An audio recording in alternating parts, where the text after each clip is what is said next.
This is The Sharpest Tool, a podcast by Scorpion for home service professionals. Let's jump into the show.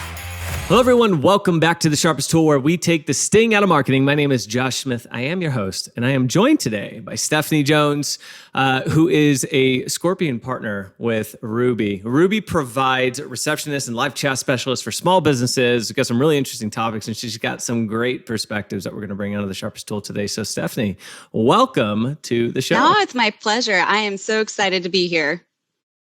Awesome. Well, today we want to focus on email marketing, but we know you also know about some of the top lead generating tactics, customer success strategies. You got a wealth background. We were talking just before this about your training kind of in your business development, your strategic mind that you've been able to grab onto with some of your mentors over the years, growth hacks, revenue boosters. So we're going to touch on some of that as well. But to get started, can you give us some background on your experience with email marketing and just maybe some of your experience in general with what you do with Ruby?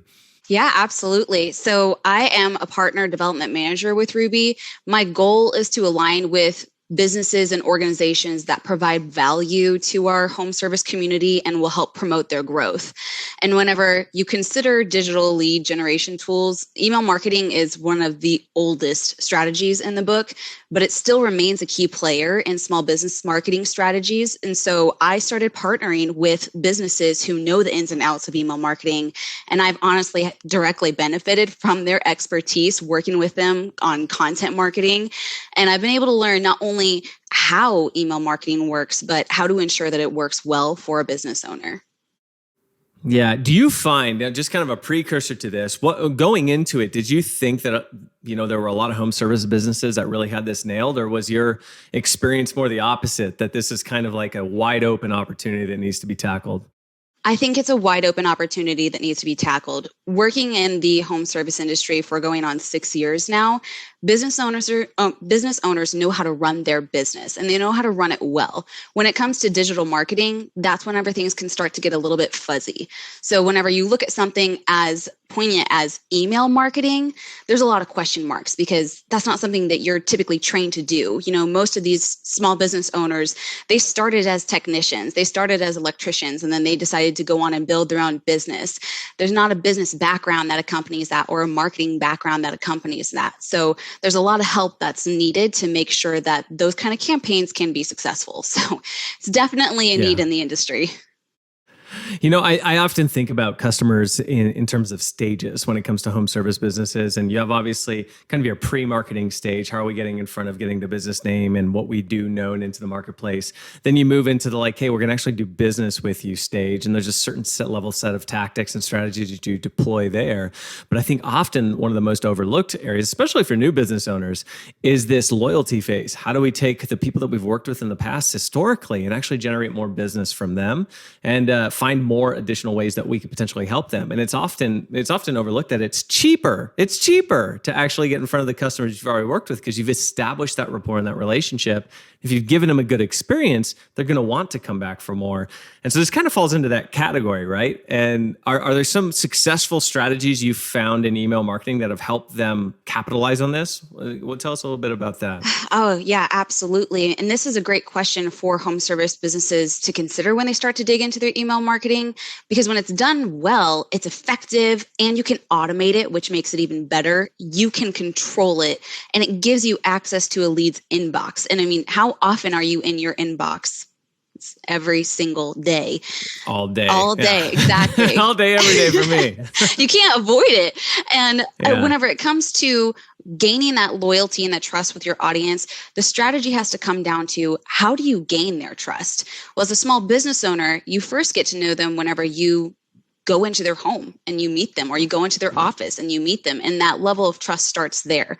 But what can you do in the interim? How can you gain a really great following and an audience? I mean, you think of a home service business and you're like, I need to have an audience now? What are you talking about? That's a different kind of a term here. But thinking about how to get your customers to trust you, you need to provide value to them. you need to consider what captures their focus. Would it be tips on HVAC care or tips on home care that serves home or saves homeowners money in the long run? You get their attention by things that interest them, things that they want to hear more about. And then the next step is, well, how do I act on this? I've got things that I know that my audience wants to hear, but how can I get them to take the next step? How can I get them to refer their friends and family to me? And via email marketing, that comes down to your call to action. If you've got your content down, if you've got interesting material readily available for them, it's okay, what next? That call to action is something that will be clear, simple, eye-catching in your email marketing. Yeah. And you need to bear in mind, you've got a lot of fascinating topics to provide to your audience, more than likely, but you don't want to squish it into one email. The more that a reader has to read, the less likely they are to see that call to action and to take action and to know what they need to do next. So it's a good balance of providing that value, but also making it really, really easy for your readers to take next steps. You know, you mentioned something interesting. You've lumped this into this category of content marketing, right? How do you see that marrying together with maybe what some people might consider more traditional aspects of content marketing, like blogging or social content, it's like content posts? You're mentioning how-tos and stuff. How does that all blend together with email marketing?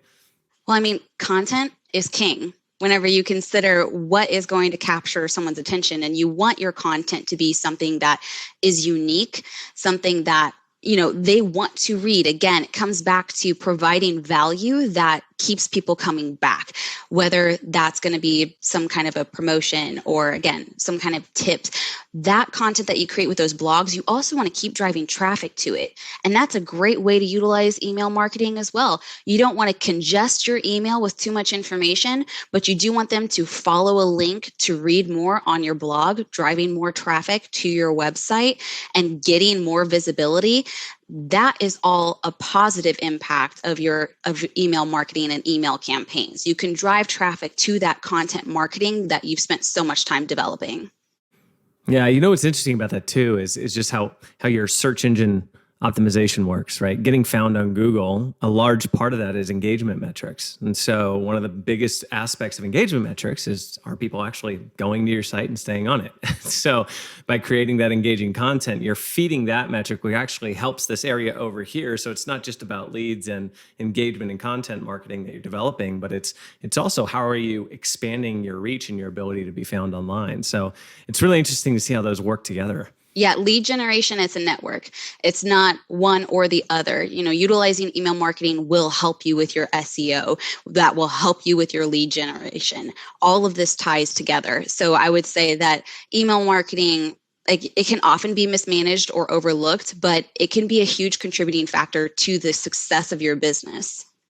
Yeah. What are some of the, when you talk too about types of content your customers want to see? What are some of the practical ways you've seen business owners implement that? And what's some of the easiest way to go about how do I figure out what they want to see so I can actually do the next step of writing and generating content for that? Well, guess what? Another great way of utilizing email marketing is feedback requests. So one of the great strategies that you can employ is to ask your customers, what do they want to hear? Send an email campaign asking, what do you find valuable? And they'll tell you what they want to know. And that just makes your job all the easier. Yeah. I think too, this is a great way to deploy your CSRs too. I mean, they're on the front lines. They're hearing questions that clients are asking all the time, every time they pick up the phone, and having a really disciplined way that they're documenting some of those questions can be a great practical way to gather that information. And then all of a sudden you flip that to your team that is creating this content. Yeah. So they can create content around where your clients are asking the questions. Even taking a look at your web analytics and figuring out, do I have a blog that's currently trending? Is there a way that we can rewrite this blog and add some more content to it, recycle that, and see another influx of lead generation from that work? Yeah. Now, I want to talk to you about scaling email marketing. You mentioned something really briefly. I don't know if anybody caught that, but automation, I think, is one aspect of scaling. And what are some of the other thoughts that you have around this idea of how companies can scale their email marketing strategies?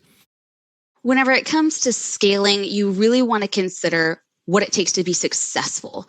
And what it takes is great customer communication and customer satisfaction. It seems obvious as well, but the success of email marketing requires capturing leads' emails in the first place. You can capture new lead emails on your website or on social media with opt-in forms, but when a lead signs up, it's important to have next steps. So you could have a welcome email series. Every person will receive the same emails, but they'll sign up at different times. So you can automate your welcome series, and then you can set up an automated drip campaign. And so you're with your email service provider, and every drip will trigger when someone signs up for your list. And then you can send them the first email immediately and then set up the campaign to wait a day or two and then subsequent emails. But that drip campaign can sound intimidating, but email software makes it so easy. I mean, automation should be everyone's favorite word. And don't be afraid to ask for help too. It's really a simple process. And once it's established, you can not set it and forget it, but make it as seamless as possible to work with. Yeah. You know, your area of expertise also includes a lot of like really great buzzwords like revenue boosters and growth hacks. And I'm sure anybody who's on Instagram these days, especially as a business owner, you're probably getting bombarded with ads for people who are like, hey, hack your way to 10x growth. And they have their course that they're trying to sell you on, and you're really hacking their way to 10x growth, right? So what are some of your top strategies, though, that you've seen successful in boosting revenue and growing a home services company? Maybe you can list 3 really good revenue boosters and growth hacks for home service companies to try. Mm-hmm. I think it will start with the basics. You need to determine how you want to grow. And growth, without sounding like a snake oil salesperson, growth can sound very vague, and it's a very unhelpful term whenever you've heard it just reiterated again and again every single time you have a conversation with someone who wants to help you grow your business. You need to know how you want to, and it's those SMART goals, the specific, measurable, achievable, realistic, time-specific goals. Figure out how you want to grow so then you can take next steps. Do you want to buy additional trucks? Do you want to hire a different role? Do you want to expand your service area, increase the price of your average service ticket, take on more customers? A lot of these growth areas can be connected, but you need to have a goal in mind that you can focus on rather than trying to tackle too many things at once. What I've witnessed whenever I talk with business owners, they're taking on too much. They're wearing too many hats. When you're down in the trenches trying to manage email marketing, your field calls, answering phone calls after hours, that's a lot that you're doing on top of managing your books and trying to manage your business. When you're down in the trenches, you can't have that 5,000-foot view of your business. You can't figure out, hey, we've got an opportunity for growth here. So start by figuring out what your growth goals are. Take a step back and allow your team to pick up the burden of some of your current tasks and try to outsource as well. And those are some of my other tips that whenever you're looking for revenue growth, your website is the hub of online lead generation efforts. It's a huge difference maker. And by adding 24/7 live chat, consider how much traffic your site gets each month. This is a really easy metric that you can check with whoever's managing your site analytics. If live chat can book even 1% more of your website traffic, and realistically it's closer to 15%, you have to think about the revenue your company could generate just from that alone. And it's one of my top suggestions because it's a no-brainer. A business owner who doing any sort of digital marketing needs to consider this. I mean, Scorpion offers an amazing live chat service, and I bet your customers can attest to the value of that. Yeah, they definitely can. And you know, it's interesting that you bring up chat and it being a no-brainer. I was having this conversation with some internal team members today. It was interesting. We were pulling some stats for chat. 50% of businesses have chat accounting for 4 to 12% of their lead volume, which is pretty nuts when you think about it. 71% of customers already expect brands to offer customer support over messaging channels. So this just feeds into some of this this knowledge that these things that are no-brainers that add that little bit more level of lift, especially for a business that is so incumbent, so reliant on day in and day out leads. These are little moves that can make a big impact long term, especially when you look out over 6, 12, 18, 24 months in terms of what they do to the bottom line. And I would also say too, just an interesting thought. I'm curious to your thoughts on this. When you talk about growth strategies, it's so important to break that out as well. You have your revenue growth, but growth doesn't always mean money, right? I mean, you could have brand equity that you're trying to grow, which feeds into your content strategy. So do you want to be the most well-known? Are you looking to expand your brand presence? Are you looking to dominate a new town? Are you looking to surpass a competitor? All of these have implications about what tools you need and what efforts you want your team to do to execute on in order to achieve that level of growth. Now, they all subsequently end up leading to the bottom line growth. But I think it's important to call out, just step back, take a look at that, separate out your business objectives and goals from your marketing objectives and goals, because they oftentimes go in line, but they don't always go in line. Sometimes you're going to deploy a different strategy to achieve a specific marketing objective outside of what you're doing to achieve the growth perspective. So it's one thing that I always think about as well. I don't know if you come up with that. You encounter that from time to time too. Yes, absolutely. And then also the timeline. Whenever you're considering what type of growth you're trying to achieve, a lot of business owners are like, hey, I need growth now. I need leads now. I am missing phone calls. That's an easy enough fix. You can hire a live receptionist service to answer after-hour calls, and there's a solution to capturing some leads that you've been missing and some quote-unquote immediate growth, versus putting in the work with that content and making yourself known within your area as the leading provider or the voice of reason whenever it comes to HVAC or plumbing or whatever it may be. That is growth that's not going to be immediate, but in the long term, like you said, that's going to drip down and that's going to feed to that revenue growth. You just have to be patient. Yeah. Definitely. Now, how can home service companies focus more on growing their customer success stories and using them in their marketing? This is another area that I think a lot of business owners, they don't capitalize on as much. It's something that even a company as large as Scorpion, we're constantly finding ways to not only recognize and surface these successes that our clients have, but also being able to just deploy them to the masses, letting everybody know about the experiences that they're having. Every business has these customers who are strong and loyal advocates for them. So how do you think they can do a better job about finding these success stories and then blasting those out to the world? Mm-hmm. Well, I think whenever it comes to finding the success stories, you need to start with determining, are our customers satisfied? One of the most successful strategies in growing your business is consistently providing that top-notch customer service. And you have to make sure that all of your touch points are covered. Are your callers satisfied with their experience with your CSRs? Are people who are coming to your website having a satisfied experience, or is your bounce rate relatively high? What about email marketing? What do your click-through rates look like? What does overall satisfaction look like?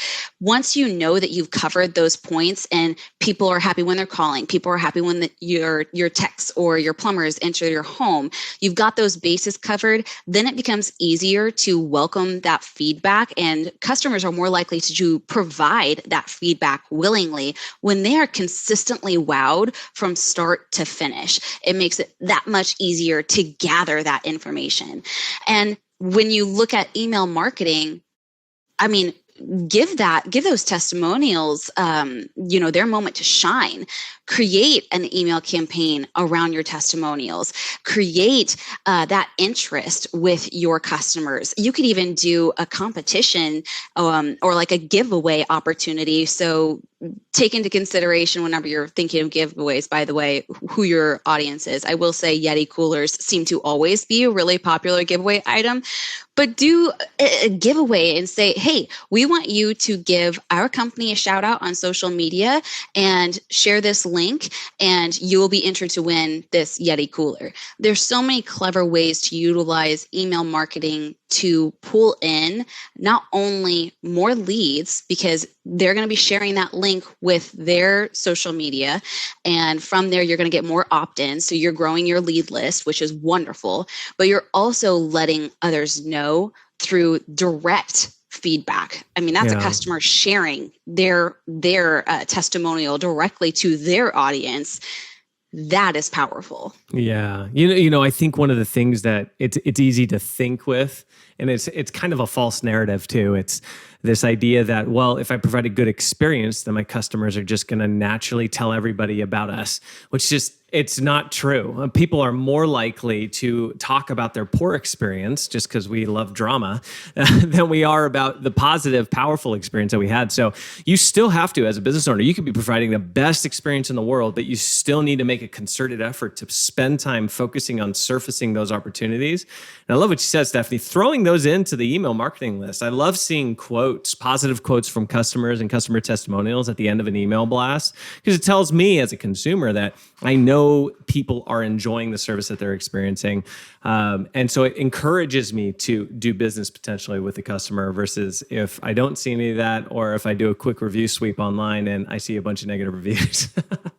So, our listeners, sorry, go ahead. What were you going to say? I know you're jumping in there. No, you're totally good. I was just going to say, and it's almost like an avalanche. Whenever you start receiving that positive feedback, and as your audience sees, like if you're consistently monthly sending out an email with a brand new testimonial, it's more likely that someone else will want to provide their positive feedback, because who doesn't like to see their name in an email? I mean, honestly, it sounds really silly, but people really love to have that recognition on that wide of a platform. And it allows you to show some special appreciation to those customers who do take time to provide that feedback. And that's a big thing, is you can't just collect that positive feedback and sit on it, or maybe post it to your website. Share it, put it on your social media, put it into your email campaigns, put it into your ads that you're running. That kind of positive feedback, it lends to itself. So the more that you are putting that in front of your audience, the more likely you are to receive. Yeah, I love the phrase being customer obsessed. And Yes. that is a great way to do that. It shows how much you care about your customers, that you're willing to prop them up versus the business, knowing that, of course, that always points right back to the experience that you're providing. But being customer obsessed is exactly what customers want to see, because they know that you're going to be there no matter what. You're out for the customer, not for the business. And it's such a powerful motivator. And I think that's another thing to keep in mind, is how you are interacting with your customers. Something that Ruby employs is we call it wowism, which I know sounds kitschy, but when we're talking with a customer and they say, yeah, it's winter here, I'm feeling a bit cold, our heater's not working the best, we send them a blanket. Or if we're on the phone with someone and they said, yeah, I just bought a new house, we'll send them a plant with a note saying, to grow into your new space. That little bit of wowism, listening to your customers and establishing that kind of a relationship, it not only creates an opportunity for them to provide that positive feedback, but it also it creates longevity in that customer life cycle with your business. When you create that relationship and people know the names of your CSRs, or they know the names of your techs just because of how they've interacted with you and the attention to detail that you take with your customers, that is a whole nother next level that you could take your business to. Yeah, that's awesome. As we wrap up here, we're kind of tail ending our time here, but our listeners are always looking for good advice on how to get new leads. So as we wrap up, I think we've uncovered some really great stuff about email marketing, the kind of unsung hero of creating loyalty among our customers and continuing to increase lifetime client value for customers in the home services field. What would you say is your best tip today in generating new leads?